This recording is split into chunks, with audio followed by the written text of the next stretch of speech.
사람들이 주택을 구매할 때 대부분 주택담보대출을 이용합니다. 이런 주택담보대출을 이용할 때 관심은 크게 두 가지일 텐데요. 내가 얼마까지 대출을 받을 수 있느냐와 이자를 얼마나 내야 하는가가 아닐까 싶습니다.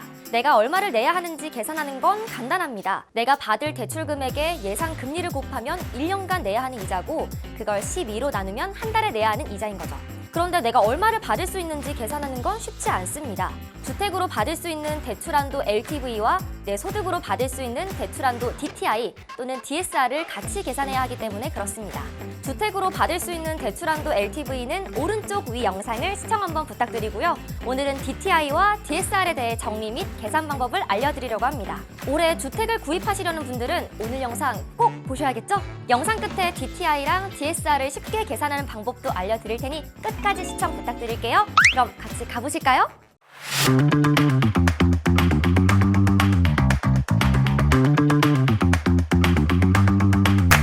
일단 DTI가 무엇인지 알아야겠죠? 과거에는 LTV 제도만 있었습니다. 예를 들어 구입하는 주택의 가격이 6억이면 LTV 70%에서 4억 2천만 원까지 대출을 받을 수가 있었죠. 문제는 소득이 1억인 사람도 4억 2천만 원까지, 소득이 3천만 원인 사람도 4억 2천만 원까지 구분 없이 대출을 다 받을 수 있었다는 겁니다. 원리금을 실제로 상환할 수 있는지 없는지를 체크하지 않고 대출을 다 해준 거죠. 당연히 문제가 많이 생겼겠죠. 그래서 2005년 8월에 도입된 게 DTI입니다. DTI는 뎁투인컴 레이시오의 줄임말로 대출을 받는 차주의 원리금 상환 능력을 감안하여 주택담보대출 한도를 설정하기 위해 도입된 규제입니다. 소득을 확인하고 그 소득으로 상환할 수 있는 만큼만 대출을 해주겠다는 거죠. 디딤돌 대출이나 특례보금자리론, 신생아 특례대출 같은 정부정책 상품들은 DTI 60%를 기준으로 삼고 있습니다. 소득의 60%까지만 대출을 상환하는데 사용하라는 거죠. 연봉이 5천만 원이면 60%인 3천만 원으로 대출 원리금을 상환할 수 있는 만큼만 대출을 해주겠다는 겁니다. DTI 계산 방법은 받으려는 주택담보대출의 연간 원리금 상환액과 기타 부채의 연간 이자 상환액을 더하고 연소득으로 나눈 다음 100을 곱하면 됩니다. 이렇게 말씀드리면 어려우시죠? 같이 계산을 한번 해볼까요? 일단 DTI를 계산하려면 몇 가지 정보가 필요합니다. 첫 번째로 받으려고 하는 주택담보대출 금액과 금리, 대출 기간이 필요하고요.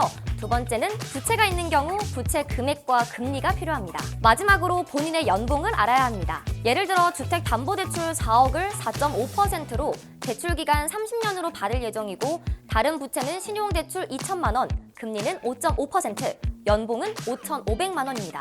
주택담보대출의 원금과 이자를 합친 연간 원리금 상환액은 2,432만 892원입니다. 신용대출의 연간 이자 상환액은 110만 원이죠. 두 개를 더하면 1년에 상환해야 하는 원리금은 2,542만 892원이 됩니다. 이걸 연봉 5,500만 원으로 나누고 100을 곱하면 46.2가 나오는데요. 바로 DTI 46.2%가 되는 겁니다. DTI 46.2%니까 정부 정책 상품 진행은 무난하게 가능하겠죠? 이제 DSR을 설명드려야겠죠? DSR은 뎁 서비스 레이시오의 줄임말입니다. 사실 DTI와 DSR은 똑같은 개념입니다. 내 소득으로 상환할 수 있는 만큼만 대출을 해주겠다는 거죠. DTI는 내가 받으려는 주택담보대출의 연간 원리금 상환 금액과 보유하고 있는 부채의 연 이자 상환 금액을 기준으로 하고요.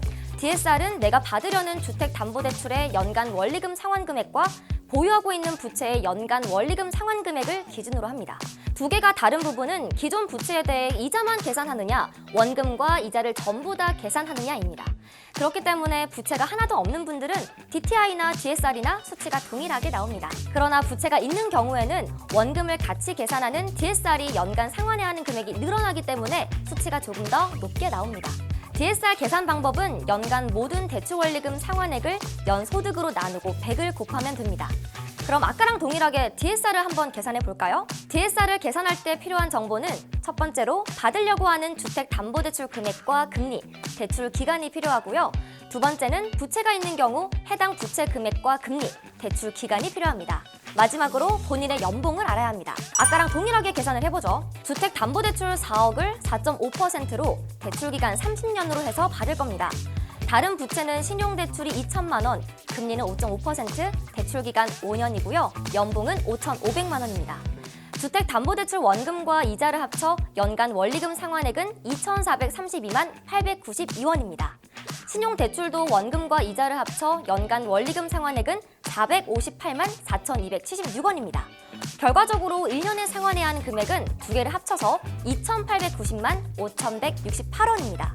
그걸 연봉 5,500만 원으로 나누고 100을 곱하면 52.5가 나오죠.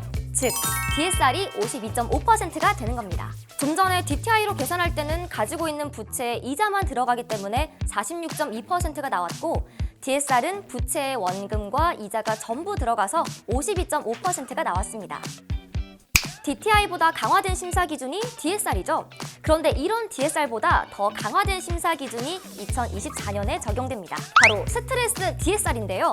스트레스 DSR은 실제로 받는 대출금리에 추가적인 가상금리를 더해 DSR을 계산하는 방법입니다. 실제로 대출받는 금리가 4%라면 여기에 추가적으로 1%의 가상금리를 더해서 DSR 심사를 5%로 하는 거죠. 이렇게 되면 연간 내야 하는 원리금 금액이 늘어나기 때문에 그에 따라 DSR 수치가 올라가게 됩니다. 즉, 내가 받을 수 있는 대출 한도가 기존보다 줄어들게 되는데요. 이런 스트레스 DSR 제도를 실행하는 이유는 무엇일까요? 현재 많은 사람들이 주택을 사면서 주택담보대출을 받습니다. 그리고 DSR 40%에 딱 맞춰 진행을 하죠. 이런 상황에서 향후 금리가 계속해서 올라갈 경우 원리금 상환을 감당하기 어려워지는 경우가 발생할 수도 있습니다. 정부는 이런 문제에 대비하기 위해서 처음부터 금리를 올려서 심사를 보는 스트레스 DSR을 도입하는 겁니다. 내가 받는 대출보다 높은 금리로 심사를 진행하니 추후 대출 금리가 올라가더라도 DSR이 갑자기 초과되거나 하지는 않을 테니까 말이죠. 이러한 스트레스 DSR은 24년부터 점진적으로 적용된다고 하니 올해 주택을 구입하면서 주택담보대출을 받을 예정이라면 꼼꼼하게 체크해 보셔야 합니다. 오늘은 DTI 및 DSR에 대해서 알아봤는데요. 어떻게 어려우셨나요? 쉬우셨나요? 어렵다고 생각하시는 분들이 대부분이실 것 같은데요. 약속한 대로 DTI와 DSR을 쉽게 계산하는 방법을 알려드려야겠죠? 영상 더보기 설명란에 DTI 계산기와 DSR 계산기 링크를 올려두었습니다. 영상을 보고 개념을 이해하셨다면 직접 해보시는 것도 좋지만 간단하게 주어진 내용들만 입력하면 자동으로 계산해주는 계산기가 있으니까 대출을 받기 전에 DTI 및 DSR을 계산해보고자 하시는 분들은 계산기를 이용해보시면 되겠죠? 오늘의 내용도 도움이 되셨다면 좋아요와 구독 부탁드리고요. 우리는 다음 시간에 만나요. 안녕!